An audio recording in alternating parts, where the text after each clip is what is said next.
Welcome to Bible 365, where we learn and grow in God's Word 365.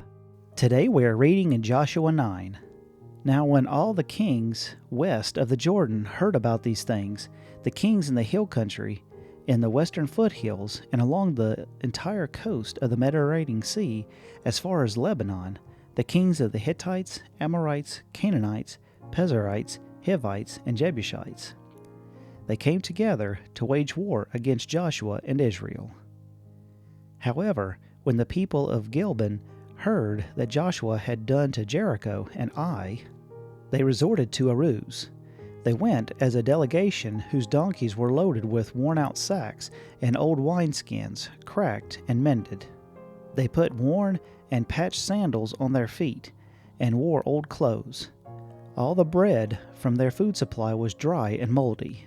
Then they went to Joshua in the camp at Gilgal and said to him and the Israelites, "We have come from a distant country. Make a treaty with us."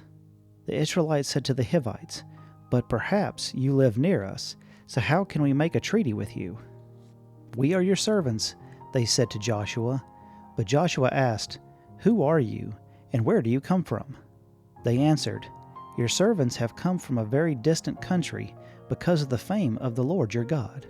For we have heard reports of him, all that he did in Egypt, and all that he did to the two kings of the Amorites east of the Jordan, Sihon, king of Heshbon, and Og, king of Bashan, who reigned in Ashtaroth. And our elders and all those living in our country said to us, 'Take provisions for your journey. Go and meet them, and say to them, We are your servants. Make a treaty with us.' This bread of ours was warm when we packed it at home on the day we left to come to you. But now see how dry and moldy it is? And these wineskins that we filled here new, but see how cracked they are, and our clothes and sandals are worn out by the very long journey."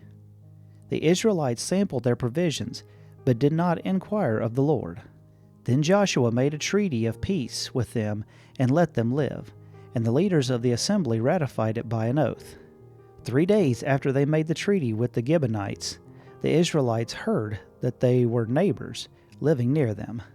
So the Israelites set out on the 3rd day, came to their cities, Gibeon, Kipharah, Beeroth, and Kiriath-jearim.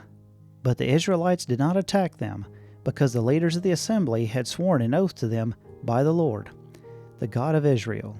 The whole assembly grumbled against the leaders. But all the leaders answered, "We have given them our oath by the Lord, the God of Israel, and we cannot touch them now. This is what we will do to them. We will let them live, so that God's wrath will not fall on us for breaking an oath we swore to them." They continued, "Let them live, but let them be woodcutters and water carriers in the service of the whole assembly." So the leader's promise to them was kept. Then Joshua summoned the Gibeonites and said, "Why did you deceive us by saying, 'We live a long way from you,' while actually you live near us? You are now under a curse. You will never be released from service as woodcutters and water carriers from the house of the Lord." They answered Joshua, "Your servants were clearly told how the Lord your God had commanded his servants Moses to give you the whole land and to wipe out all its inhabitants from before you. So we feared for our lives because of you, and that is why we did this. We are now in your hands. Do to us whatever seems good and right to you." So Joshua saved them from the Israelites, and they did not kill them. That day he made the Gibeonites woodcutters and water carriers for the assembly, to provide for the needs of the altar of the Lord at the place the Lord would choose. And that is what they are to this day. Thank you for listening. If you found value in it, then like, share, and subscribe. I pray that you have a blessed day.